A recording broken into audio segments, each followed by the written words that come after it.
Alors, tu le sais peut-être déjà, mais j'ai réussi la phase 1 de mon challenge FTMO. Et ça a été quelque chose d'assez intéressant parce qu'au début, avant de commencer ce challenge, j'avais conceptualisé le fait que les traders qui sont performants et bons et qui partagent de bonnes techniques le sont à temps plein. Et donc les techniques qu'ils partagent sont à destination de traders à temps plein. Et quand toi, tu as une activité principale qui n'est pas le trading, ça devient tout de suite beaucoup plus compliqué. Et donc j'avais proposé à l'époque, donc au moment où j'ai commencé à faire ce challenge, j'avais proposé le fait de céder de bots. Donc moi j'ai codé mon propre bot et ce bot m'a aidé à passer ce challenge parce que j'ai pris en compte mon contexte global. Et en prenant en compte mon contexte global, j'ai pu mettre en place un système de trading qui m'a permis effectivement d'atteindre mon objectif one shot. C'est-à-dire que en janvier, j'ai annoncé que j'allais passer le challenge. J'ai commencé en janvier, j'ai fini en février. Tout a été documenté, tu peux le voir sur la chaîne YouTube. Aujourd'hui, j'aimerais conceptualiser ma future vie de trader financier et comment je compte m'y prendre pour effectuer des retraits régulièrement sur un compte financier. Parce que je vois beaucoup de choses, je vois énormément de choses. Je vois des arnaques, je vois des scams, je vois des mecs qui, au final, découragent les autres et les induisent en erreur en leur poussant à prendre des risques inconsidérés, à faire des martingales, quoi, du gambling, et à délaisser le fait que ils puissent faire des retraits régulièrement, des petits retraits régulièrement, ce qui va leur constituer au fur et à mesure un complément de revenu et pourquoi pas remplacer leur salaire. J'aimerais un petit peu t'expliquer comment moi je vois les choses et comment moi je vais procéder exactement comme je l'ai fait pour le challenge, tu vois. Donc, je t'avais annoncé les choses, j'ai appliqué les choses avec discipline et patience et j'ai eu des résultats. Donc là, je vais faire exactement la même chose pour ma future vie de trader financier. Je vais t'annoncer comment je compte procéder et je vais appliquer ce que je vais t'énoncer et te dévoiler dans cette vidéo et tu verras que je vais atteindre mon objectif et que j'aurai des résultats positifs. C'est aussi simple que ça. Alors moi, je pense que déjà, est-ce que le trading, c'est une arnaque ou pas? Est-ce qu'on peut vraiment tirer des revenus? De mon analyse, oui, c'est possible parce que FTMO, c'est une propre firme qui paye. On a des preuves. Moi-même, je me suis déjà fait payout chez FTMO, même chez MyForex Fund, pardon, qui a fermé. À l'époque, j'avais quand même réussi à faire des payouts dessus. Donc, même une propre firme qui est bancale paye parce que elles ont euh, une réputation à tenir. Et en fait, il faut maintenir, si tu veux, ce goal que les traders perdants ont de se faire financer.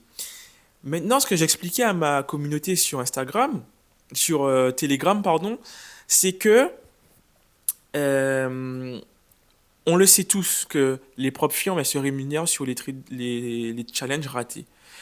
Et en fait, ce qui se passe, c'est que les traders perdants, parce qu'il faut bien comprendre un petit peu le système, comment ça fonctionne. Les traders perdants, ils financent le train de vie des traders gagnants, ils financent les dépenses et les bénéfices d'FTMO et ils financent en fin de compte tout le système. Et ce qui fait tenir le système, c'est que il y a une infinité de traders gagnants, une infime partie, pardon, j'ai dit une infinité, une infime partie de traders gagnants, ça représente un petit pourcentage.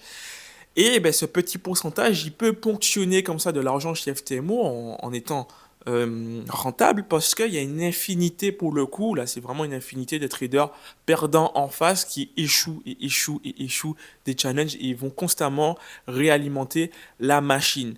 Donc ça, c'est la première chose qui peut nous rassurer. La deuxième chose, c'est que effectivement, comme je l'ai dit au début, FTMO, elle a une réputation à tenir. Donc elle est obligée de pay out pour maintenir ce goal et maintenir ce système en place et pour que tout le monde puisse grailler l'argent des traders perdants. Je sais que c'est un petit peu choquant de dire ça, surtout si tu as été un trader perdant. Ça veut dire que tu as financé le train de vie d'FTMO, tu as financé ses bénéfices et tu as financé aussi probablement un trader gagnant ailleurs. C'est dur de le dire. Moi aussi, j'ai été un trader perdant pendant des années et des années et des années. Je m'en cache pas d'ailleurs. Tu le sais, je suis totalement transparent.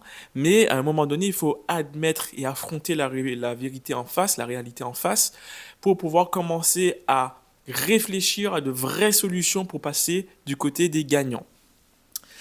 Pour moi, comment il faudrait aborder les choses, ok, c'est qu'il faudrait trouver un système et appliquer aussi un système, enfin, il faut avoir la discipline d'appliquer ce système, qui va te permettre de générer des petits revenus régulièrement sur les propres firmes. Pourquoi je te conseille ça? Je te conseille ça parce que déjà, quand tu vas générer des petits revenus, donc 1, 2, 3, 4% par mois sur ton compte financier, ça va réduire ton stress. Ça va te permettre d'avoir une vision beaucoup plus long terme et de réduire un petit peu la volatilité que tu pourras avoir sur tes comptes. Parce que ce qu'il faut savoir, c'est que quand tu fais un retrait, ben, ta balance, elle revient admettons, tu as gagné un compte à 100K, tu as décroché un challenge 100K, tu as fait 4 000 € de profit, FTMO, ils vont prendre leur part, les 4 000 € vont être redistribués et toi, tu vas revenir à 100K le mois d'après. Donc ça veut dire que tu auras toujours un drawdown de 10%. Donc ça veut dire qu'il faut que tu trouves concrètement, et là on parle de choses concrètes, un système qui va te générer des petits rendements de façon à ce que le drawdown de 10% ne soit jamais, au grand jamais dépassé. On n'est pas là pour faire du gambling, on n'est pas là pour passer un gros trade et prendre 30, 40, 50% et se barrer. On est là pour ponctionner FTMO sur un temps long.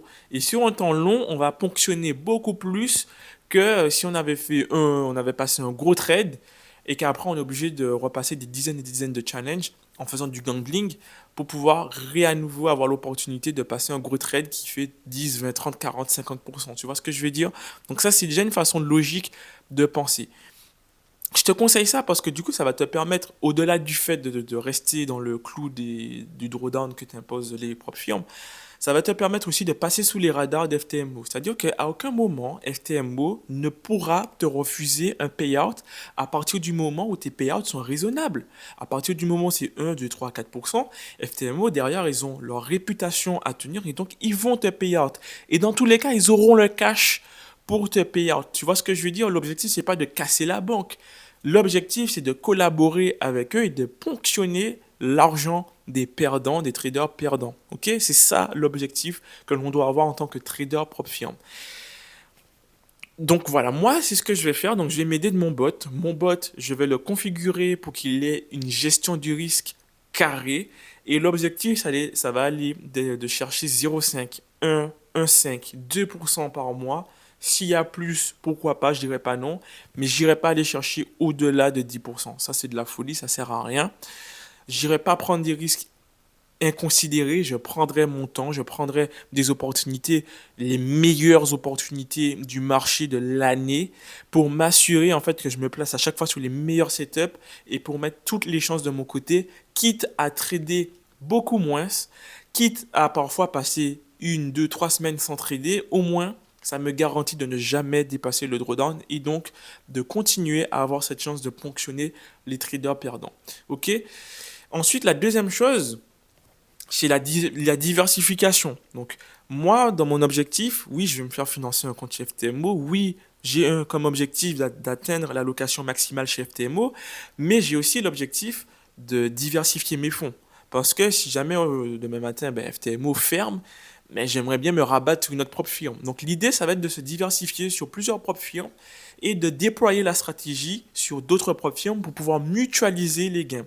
Et en fait, ce qui va se passer, c'est qu'on va ponctionner un petit pourcentage chez FTMO, on va ponctionner un petit pourcentage chez The Funded Next, on va ponctionner un petit pourcentage sur un autre courtier, et au final, tous ces petits pourcentages que l'on va ponctionner, qui représentent quand même des milliers d'euros à partir du moment où tu passes des gros comptes, au final, ça commence à peser sévère dans la balance.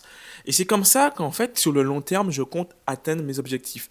Donc ça, c'est pas un discours qui est glamour, je te l'accorde. C'est pas un discours qui est mainstream parce que ça demande déjà de réfléchir et ça demande d'envisager les choses sur un temps long. Ça demande d'avoir la discipline de ne jamais déroger à ton money management, la discipline de ne jamais faire passer de gros trades, la discipline de ponctionner des petites sommes, des petites coupures comme ça chaque mois. C'est beaucoup moins glamour et c'est pour ça que c'est un discours qui n'est pas majoritaire aujourd'hui sur la scène de trading en général. Mais je peux te garantir que pour moi, c'est la seule façon sur le long terme d'envisager travailler avec les propres firmes. Donc moi, je te dis, c'est exactement ce que moi je vais faire. Et ben, je vais le faire au travers de cette chaîne. Je vais te montrer comment je vais réaliser ce plan. Ok? Donc j'espère que ça t'a plu, j'espère que ben, ça a pu te rassurer. Si toi aussi tu vois plein de vidéos de scams, de mecs qui décrédibilisent notre passion qui est le trading, oui, oui, effectivement le trading c'est dur, mais on peut simplifier cette activité en commençant par être déjà moins gourmand et avoir des objectifs réalistes, ok? Bref, c'était Nicolas, j'espère que ça t'a plu. Moi, en tout cas, pour te donner des nouvelles, je suis en train de passer ma phase de vérification.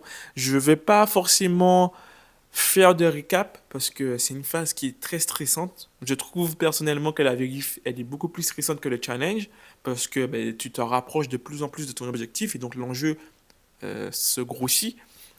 Néanmoins, je vais quand même continuer à appliquer tout ce que je t'ai dit dans cette vidéo. Donc, ponctionner un petit pourcentage tous les mois, c'est l'occasion de s'entraîner, d'ancrer un petit peu cette méthode au quotidien, la phase de vérification, et de valider le système. Et si tu as réussi à valider, ben, c'est cool, c'est que ton système, il est bon. Après, tout ce qui te reste à faire, c'est avoir la patience et la discipline d'appliquer ce système qui fonctionne et qui a fait ses preuves. C'est tout, ça s'arrête là. Il faut pas aller chercher midi à 14h, ok? Bref, c'était Nicolas, je te dis à la prochaine pour une nouvelle vidéo. Salut chez toi.